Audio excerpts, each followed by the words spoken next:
Okay, so we're going to go ahead and take another half hour for today's session. If anybody's seeing this video, see the first half that we were setting up the stage of what we're going to be doing and talking a little bit in the framework of how this is going to work in the next weeks and months to come. Okay. So taking a look at our second area, in other words, how do we actually use methodology to create planning and to go forward with each of these models? Now, these here, this visioning process, while you don't have to know every single piece word for word the same way you did in the first section, you do need to know the major steps. So if you can't say it word for word, you should still know what each step means. Okay? So even if like you're on the comp exam doesn't expect you to know all 12 of these. The comp is more looking at the general plan with about 5 to 6 steps. But this is parallel to what the comprehensive rational model is like. Now, public involvement planning, this is the book that they're recommending just to make sure you have an idea of what it says. Remember, we don't have to read every piece of these books. We need to know generally what they're teaching us and the ideas. Now, with this part here, these are not supposed to be separate things. These are just all tools that can be utilized within different contexts. Now, keep in mind that you should know all of these, and all of these should be considered with community engagement. Okay? So if you're not using one of them, it should be because it's redundant, or you have some other extenuating circumstances not to have it. But remember, all of these are very important to consider. Do we need to know this for the comp? You should know these for the comp. Yes. What's Delphi? Oh. Or Delphi? That's more of a technique similar to charrette.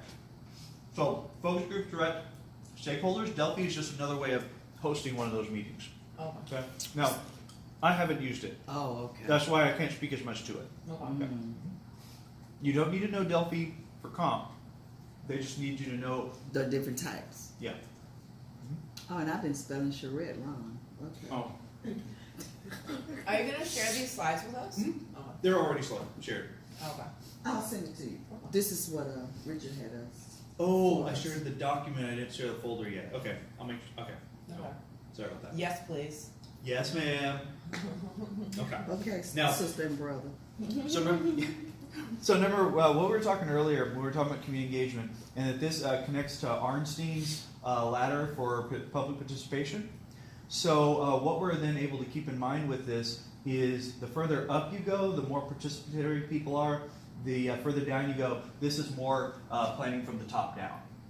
Okay? So having that idea, and of course if you hear top down, bottom up, is talking about whether you're talking more legislation and governmental or more of the power broker way of looking at it versus grassroots efforts. Okay? And there are times when each of these makes sense, but keep in mind that this is oftentimes our default. It's easy, but it's also lazy. And the more that we can utilize the citizen control ones, then the more likely the plan is not only to reflect the community, but it's also then going to be accepted by the community because they help to form it. So it's not to say that evil, good, but trying to understand more of this is more the easy, lazy way of doing it that does not get people involved. Okay. What's So our project? what's Our project. We citizen power. well, so, I mean, with ours is that we are trying to find the partnerships and understanding where the power is, because right now we are trying to keep this more citizen control, but the difficulty is that technically as students we're not citizen control with our project that we're doing, because we don't actually, well, one of us does, but not all of us live in Third Ward. So what we're doing is we're connecting with the partnership and the delegated power. Now we want it to come to more citizen control, but we have to then go through the partnerships and the delegated power in order for that to happen, since we don't currently reside here. Okay. All right, so who and Sherry Arnstein, 1969. Okay. And identifying, engaging, and serving underserved groups. So just keep in mind that these are major things to be concerned about and think about in the context of planning and the like. Okay. Social justice issues. These are just some examples. Remember that social justice kind of looks overall. And keep in mind that social justice and environmental justice are two different things that overlap, but they sometimes emphasize different things. So just make sure that you're aware of why it is that the terms might be used similarly, but not interchangeably. And then this is just talking about going through the communication guide. So this is looking more at mindset of what you want to do as you're going through each of these. Now, once we get through these sections, we want to go back over some of what we reviewed in the first section again. We want to look at some of the things that are especially important. Okay? Now, keep in mind, as we were looking at these here, of course, we have to go to whose classes? That's G. Like which Yep, one? Dr. Chun. Chun's GIS. So, Intro to GIS. yeah, it's pretty much everything that Dr. Chun teaches. So, Oh no, that wasn't Dr. Chun. Oh, I took Dr. Solitaire Intro. Okay. That was no, it wasn't GIS. Okay. yeah, no, yeah. So what we got to do is we got to go back and hit the main points. So, when we went back, if there were some things where you thought I just don't know it as well, this is just to kind of be able to focus you a bit. So, now variable types. Okay, don't forget that nominal was also a part of what we were looking at in there, as well as ratio. Okay. Now, also keep in mind there's nothing complicated about the central tendency part, but the analytical tools you want to go back over again. So keep in mind for the comp exam, you need to know linear regression and coefficient of correlation more than the other two. Okay, we did not use chi-square or Gini coefficient as much here in our particular curriculum. Now, as far as the qualitative data side of it, keep in mind windshield surveys, interviews, and observations. That was more in keeping with what we talked about with Dr. Johnson. Okay, so making sure we understand that. Well, and Dr. Smith. Dr. Smith's was then, once you have the methods, once you have the information, what are you going to do in preparing the document itself with that? This is then especially making sure you know how to collect the data as well. So then this is being like how do you collect it, and then following up with how do you prepare the reports accordingly.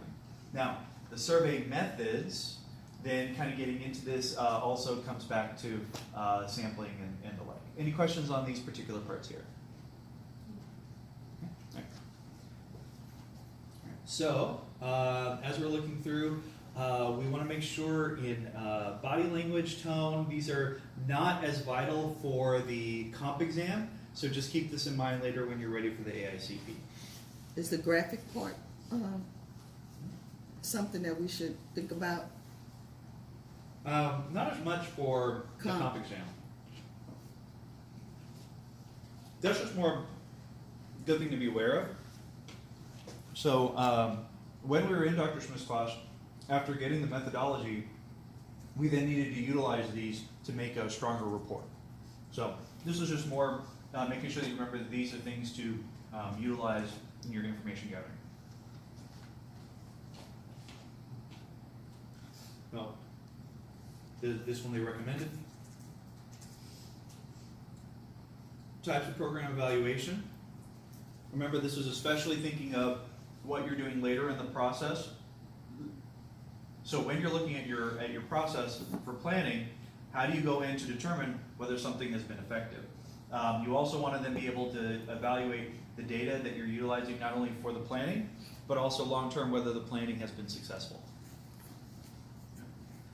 If you are doing anything related to comprehensive planning and you have not put evaluation at the end of your planning, you're not going to get credit. Every planning process always has to have evaluation at the end of it. Okay, repeat that. You always have to have evaluation in your planning. Whatever method, whatever format, whatever there is, if you don't have a step for evaluation, they will dock you. You are wrong. And this is your professional Or is this for, you saying for the comp? Both. Everything, anything planning related has to have evaluation as a part of it. When we were doing our work for David for his doctorate, evaluation has to be a major part of any major plan that comes up. Alright. And so this is just looking at how you would take data and do it quantitatively, not just qualitatively or anecdotally.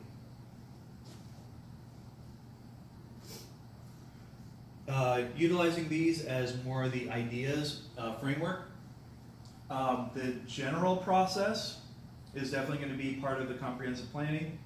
You definitely want to be able to look at coalition building, understanding management by objectives, decision matrix. So in other words, how are you going to do your decision making? Now, these particular techniques we don't emphasize as much on the comp, but it'd be good just to review them, just to know what the terms mean. But you're saying general process and the project tools and techniques? Yeah. Maybe something, and SWOT, maybe something on the... I mean, SWOT is generally good to know, but it's not as much needed for the comp itself. That's just kind of good to know, though. All right. Now, here we go. No, per chart. There we go. Sorry. All right, so let's go ahead and go through this section as well. We won't spend as much on 4 and 5 today. We'll spend more of that later because I want to go back to the timeline and look at the major trends. And I also want to sift through which parts of the timeline are needed for the comp exam and then later add the rest for AICP. Now, each of these is then going to be talking about how we practice the planning itself, not just the theories themselves. So we already talked about making sure that you have the green Bible. So going through, we utilize each of these to be able to look more in depth at things. So keep in mind that these are going to be more in depth, and these might have to do with more concerned topics. So things that kind of go beyond the theory and more the application of the practice. So this might be like your food desert idea, or equity, or environmentalism, or things like that. So is it called the Green Book, or is it called the... It's called the Green Book, Green Bible.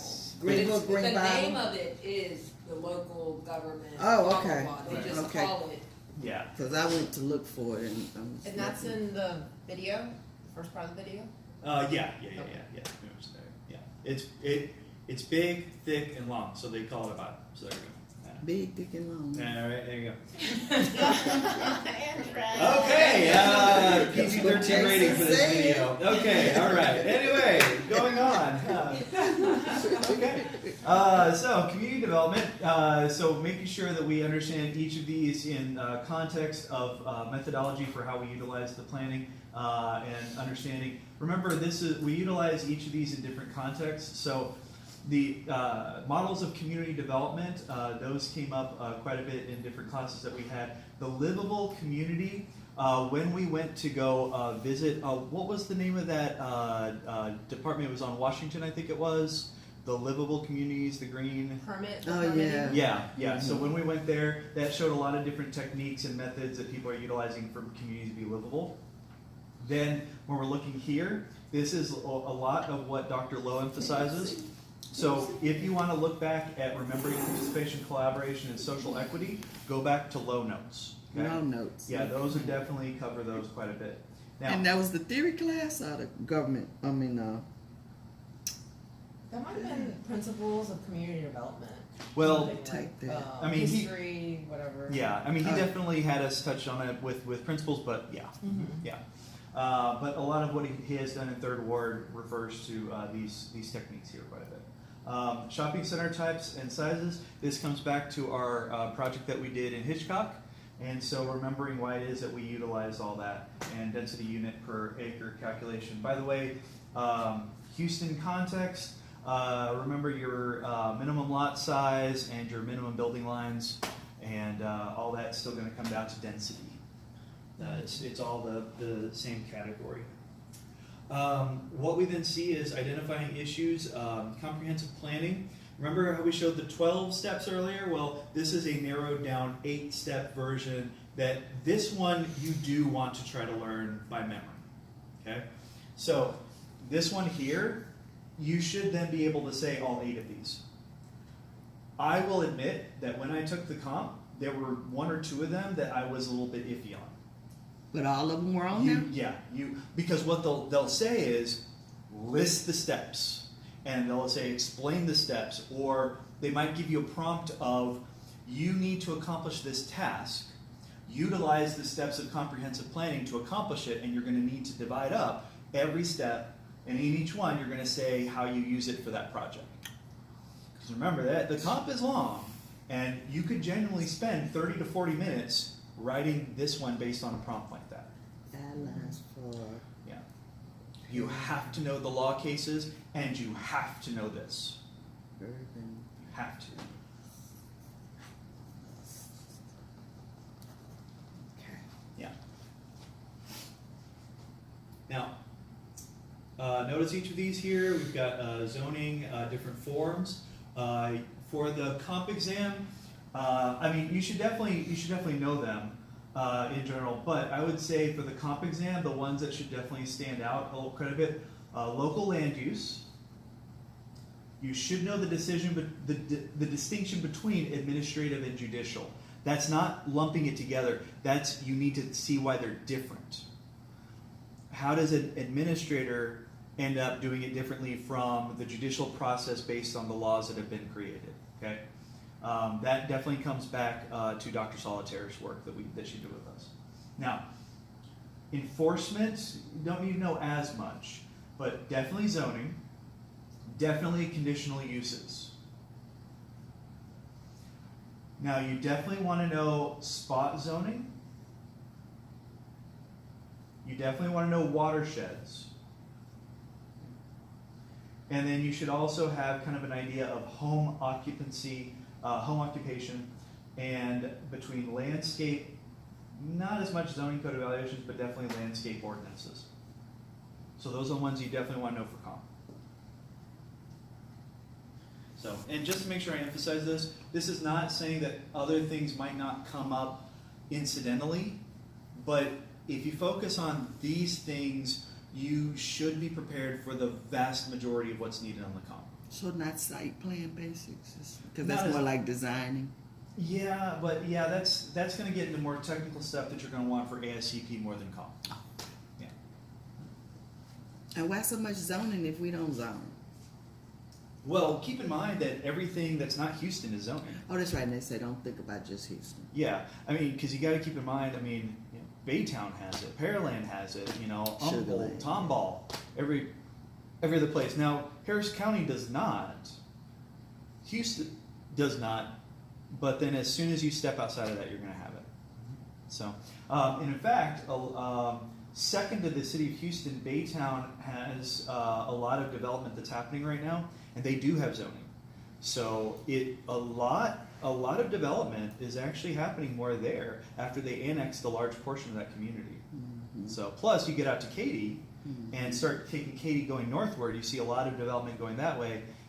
That also has zoning. So very relevant still. And keep this in mind, we don't have zoning, but we do have ordinances. And since zoning is a type of ordinance, what we do in Houston is we use ordinances to try to create similar effects. So that way we can still monitor and guide the process of development here, even if we don't have the biggest tool that planners usually have.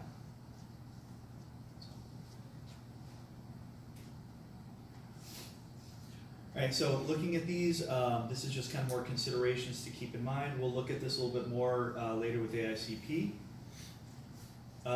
Approaches to each of these, this is kind of getting into more of the weeds, but definitely know the business development strategies and definitely know federal government programs.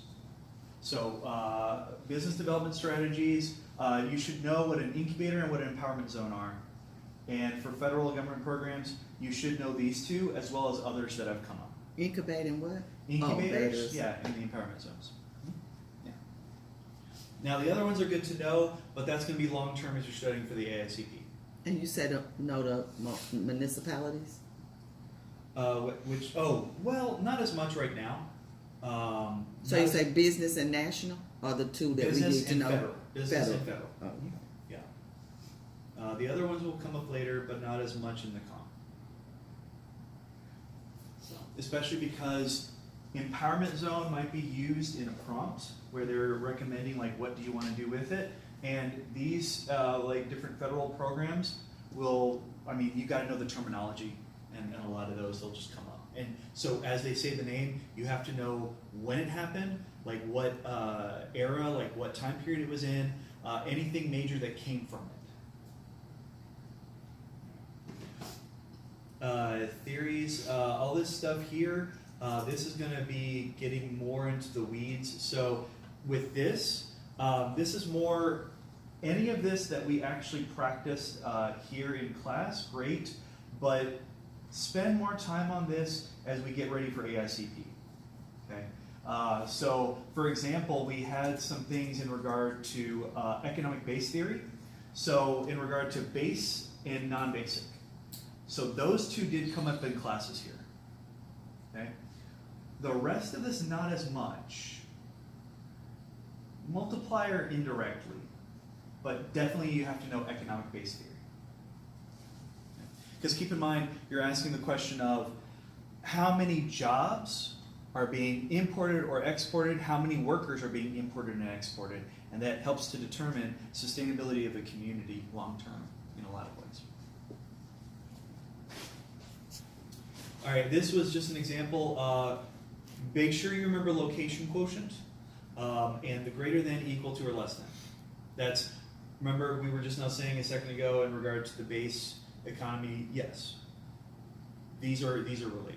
You say equal, greater than?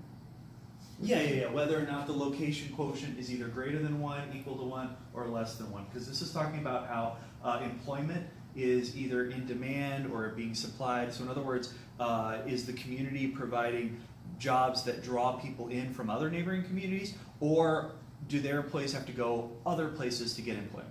Can we do this with our project? Once we do our survey? Long term, potentially. Long term. Well, if we had, okay, if right now, if we had another survey that took where the people are where the teachers are living, and talked about where they're at, but then if we did a supplemental survey where we found other people who live in Third Ward who happen to teach in other neighborhoods, we could do an LQ measurement with the teaching industry. But we have to keep in mind that, of course, that doesn't stand alone. So we'd have to put it in a larger context. Okay. They just were recommending this part. Keep in mind, we just want to make sure, notice the bottom, NCI research. This is where a lot of documents will come out of, so they'd be a good place to get a quick summary of what we would find here. Facilities planning, don't worry about this for the comp exam. Energy policy, you do want to know this for the comp exam, okay? The policy guides are good for utilizing, like looking up each of these things. Remember, a lot of those policy guides can be long, so just basically get some main bullet points. You should understand why each of these relates to energy policy. If you don't understand why fracking is controversial, find out, okay?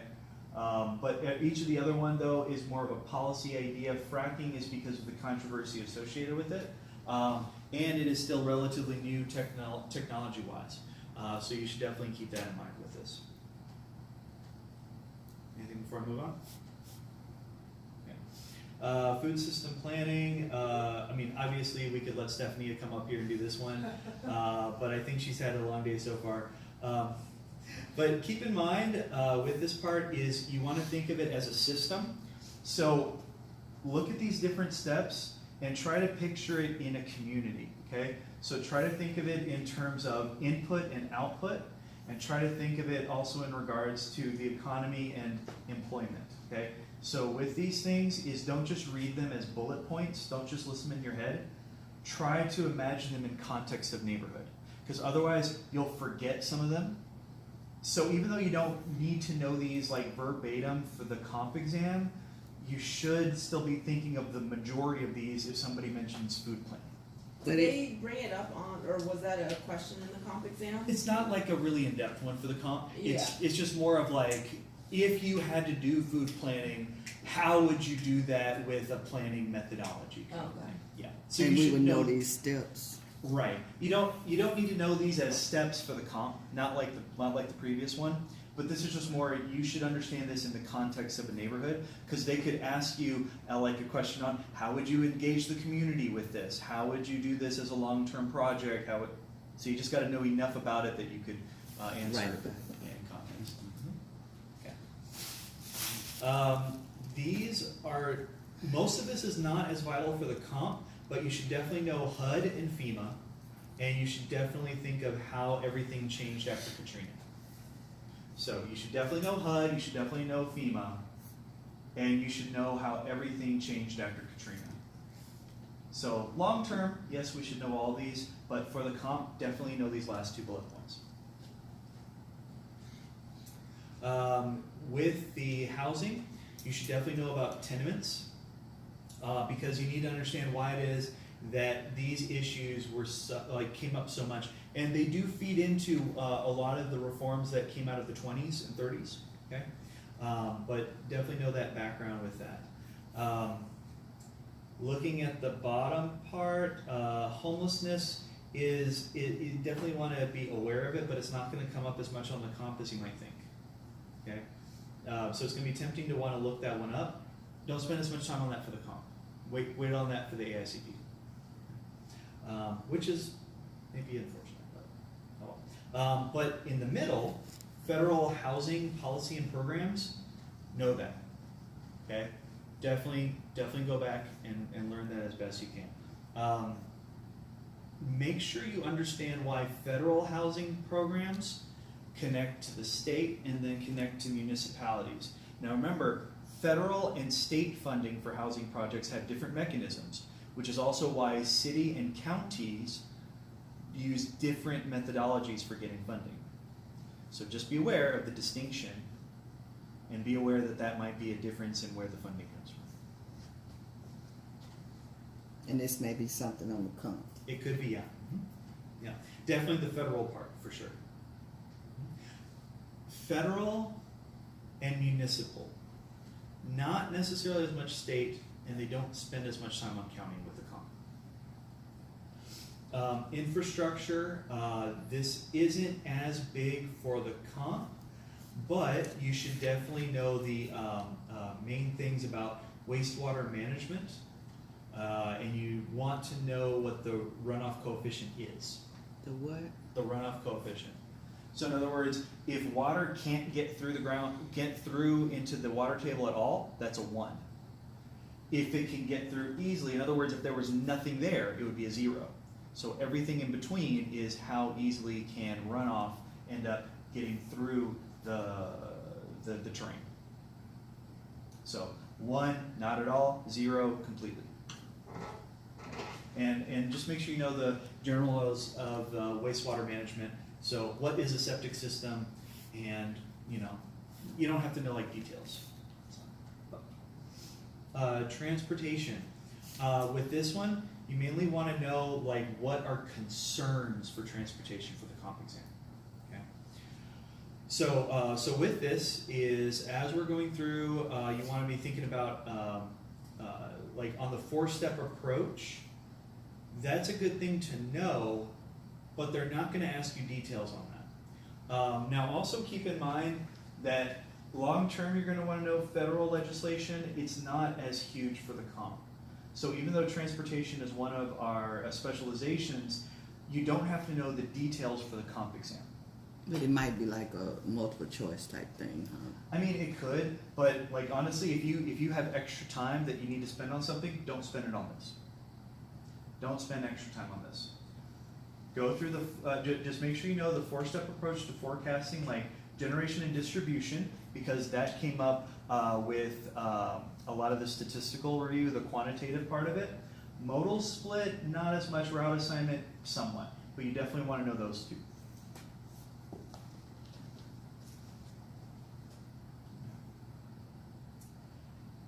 All right, now urban design. You should know the 1st and 3rd bullet points easily. Okay, urban design concepts and theories. and contributors of urban design. You should know those two like the back of your hand. You should know L'Enfant and Le Corbusier. You should definitely know Monumental City, Garden City, Modern City. Now, to be fair, you should probably know what New Urbanism is. Okay? The rest of it, not as much for the comp separately. But you should just know what New Urbanism is. Not places. Not so much. Well, I mean, keep in mind, like there are definitely more places than Oh, that.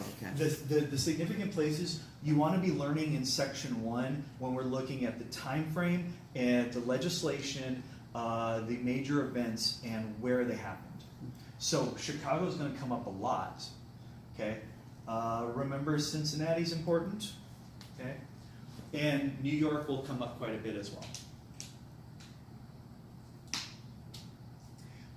This part is just more of an idea, not as much for comp, but you should know what floor area ratio means. So if you see FAR, you should know what it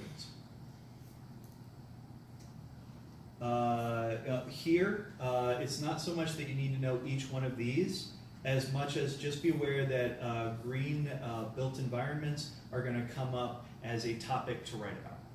Okay, so you don't need to look detailed at this for the comp exam. For each of these, you want to know what the acronym means definitely up through CERCLA. Okay? To where? All the way up through here. You should know EPA, you should know NEPA, you should know CEQ, Clean Air, Clean Water, Coastal Zone, Endangered, and CERCLA, the Comprehensive Environmental one. So this Superfund, this Clean Water, Coastal Zone, different ones of these are related to why it is that the San Jacinto Superfund site is going to get excavated.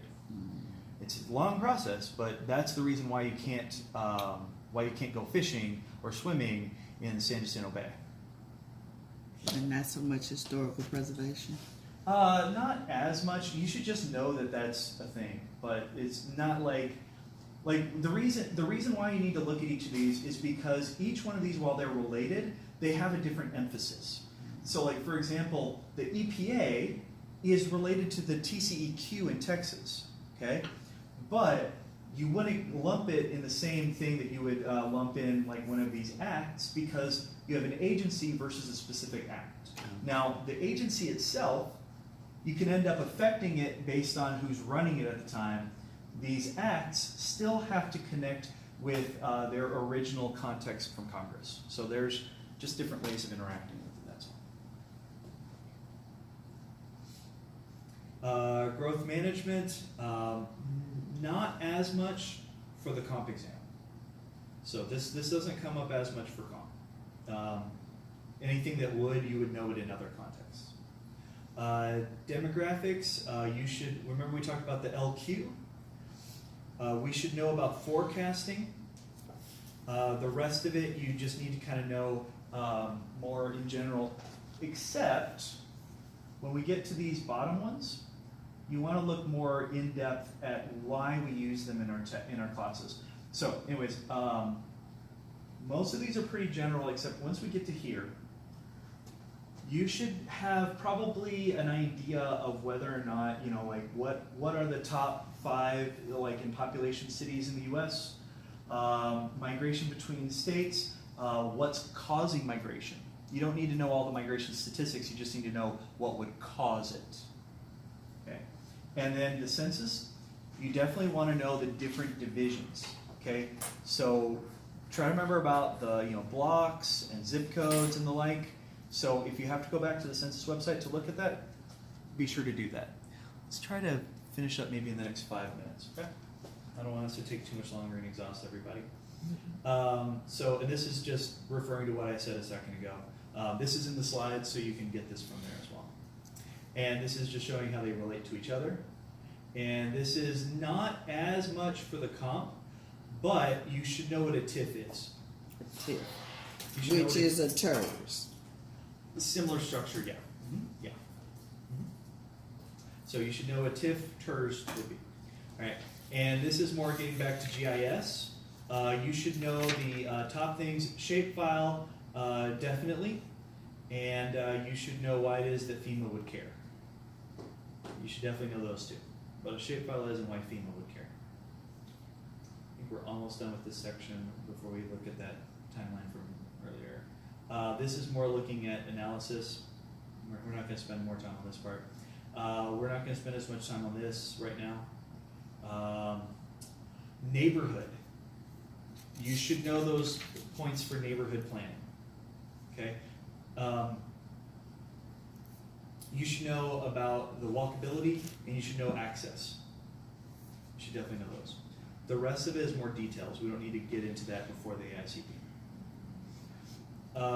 We would refer to some of these, but it's not like a separate thing we need to look at for historic and for downtown. Okay, these are more in general. Okay. This was a good question to come up with. We can come back to that. We're going to deal with 4 and 5 at a later time. I don't know what this is. I just close that. But what we do need to do is we need to look at the timeline and to see why it is that it is, like which ones we want to focus on more specifically. So here it is. Open with, oh, did I already do that? Yeah, I already did that. That's not bad. Okay. Okay, so this one is going to be posted in the folder. Okay, so we'll make sure we go over that. So with each of these, what I would recommend is right now, just for the notes, you can go back to this. So right now, if you want to write notes on this, I would recommend just put the year in 2 or 3 words with each one. Okay, so we can just go through this in 5 minutes, and then we'll finish for today. Okay, at the end of this, we'll also decide what we want to get done between now and our next meeting, and then that way, if anybody wasn't able to join us, they can also track with us as well. Okay. All right. So you definitely want to know about the Erie Canal. Historically, people expect that you know that it happened. Yeah. 1855, you want to know about that because tenements come up a lot. 1862, you want to know about Homestead Act and Morrill Act. Okay? Even though they don't sound as familiar, they might come up. So just make sure you know what they are. Homestead and what? Homestead and Morrill Act, yes. Mm-hmm. Now, as we go down, you definitely want to know about Frederick Law Olmsted, and you want to know about why the railroads were a part of development. Railroads and transportation and how they affected planning, that was on the comp. So we didn't go into the details of transportation planning from that slide from earlier, but be aware that historically, the utilization of mass transit is going to be on the comp exam. Okay. By the way, it might also come up the fact that some cities have subway systems and have better mass transit than others, and it might be in relation to whether or not it was a development in the Old West or something that came out of earlier settlements on the eastern side of the country. We'll skip these because most of these we don't need to know as much. You should definitely know John Muir and the Sierra Club. This part here, in 1893, you need to know about the City Beautiful movement. Okay, so remember, these are all just to try to keep it in context. This is all still the precursors of professional planning. Okay, this is all before 1900. You definitely want to know about the Garden City movement with Ebenezer Howard. Okay, and if you don't know that, don't tell Dr. Lowe, he'll be mad. So that's all the stuff, the precursors before 1900, that you need to know for sure on the comp. You need to know those for sure. Now, 1900 to 1919, as planning is becoming a profession, you definitely want to know why President Roosevelt was connected to it, because his was especially related to conservation and the environment.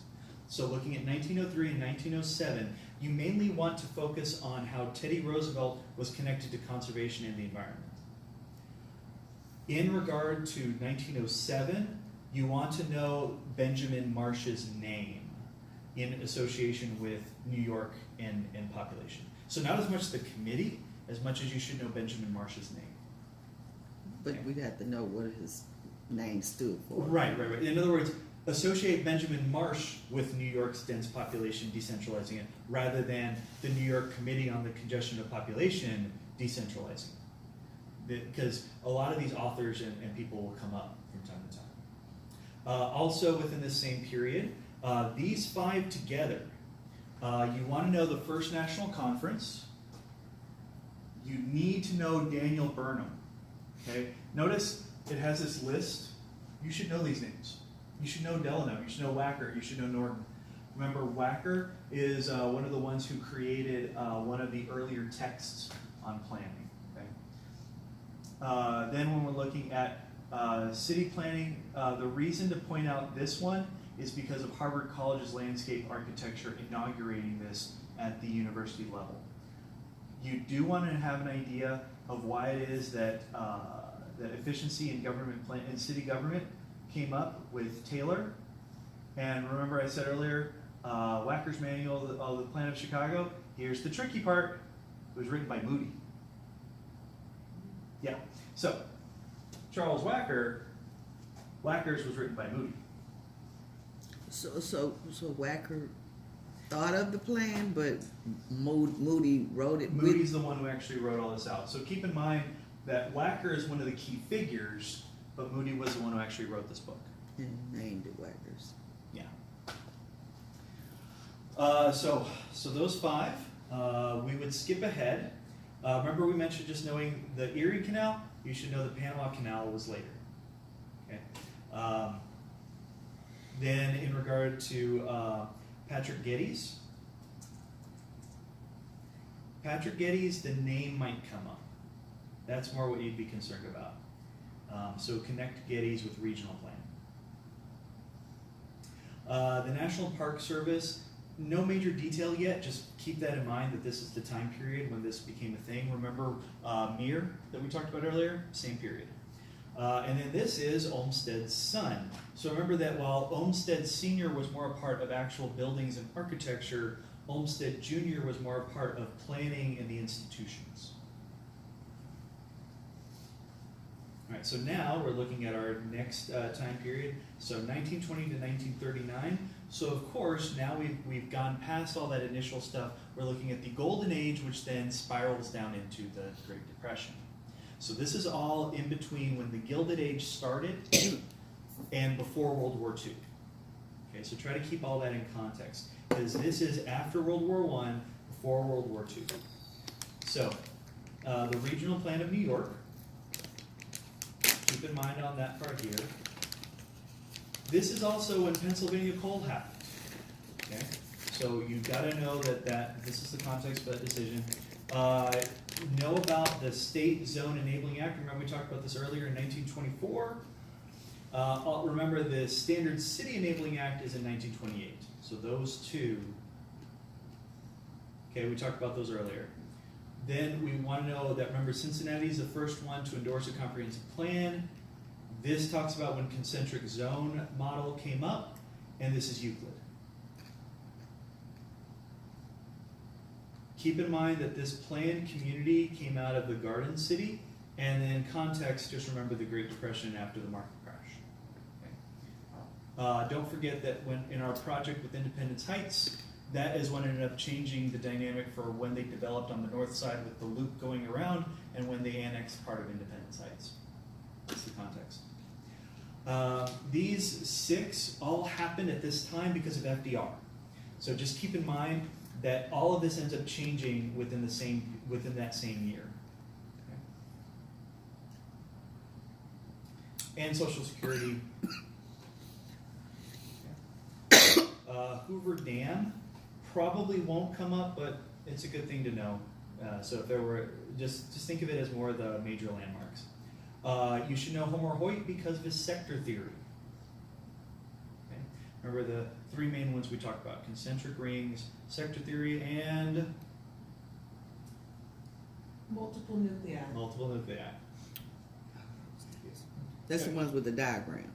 Well, they've all got diagrams. Yeah, that's what I'm saying. All of them. Yeah.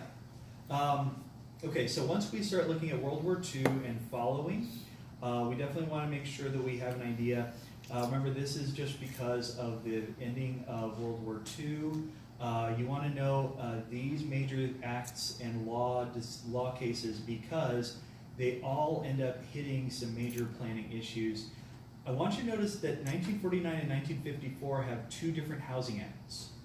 And this will show why it is that they are different from each other. So one was just cleaning out the slums. The other one was more in revitalizing and renewing the neighborhood. So ideally, trying to learn from the mistakes of the past, ideally, even though it didn't fix everything. And then of course we've got multiple land use classification.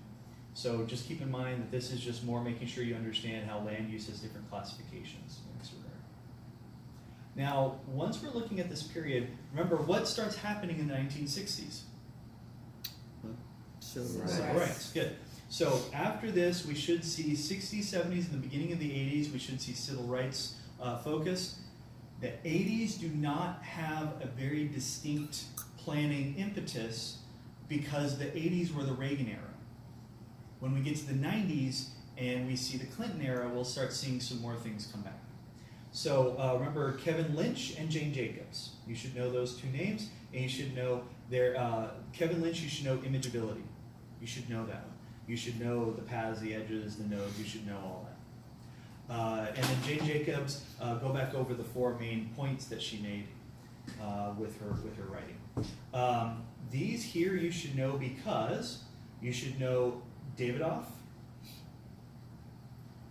You should know Silent Spring, and you should know Reston. Those, you should know those names. You should know Davidoff, you should know Silent Spring, you should know Reston.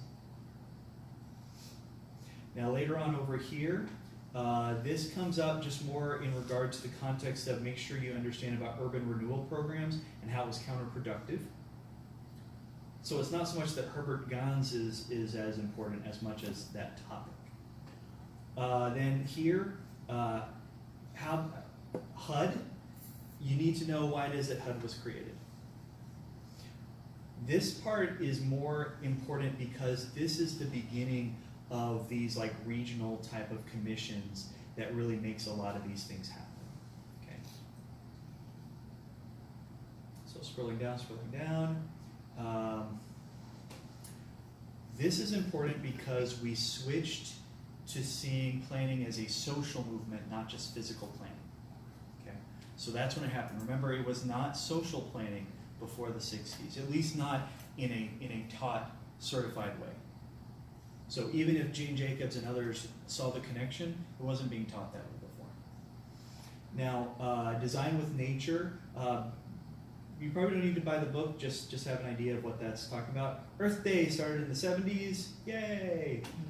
January 1st of 1970. Hopefully that will be easy to remember. So, you've got the federal EPA, you've got the Code of Ethics comes up in this time period. Remember, 60s were civil rights, 70s are environmentalism.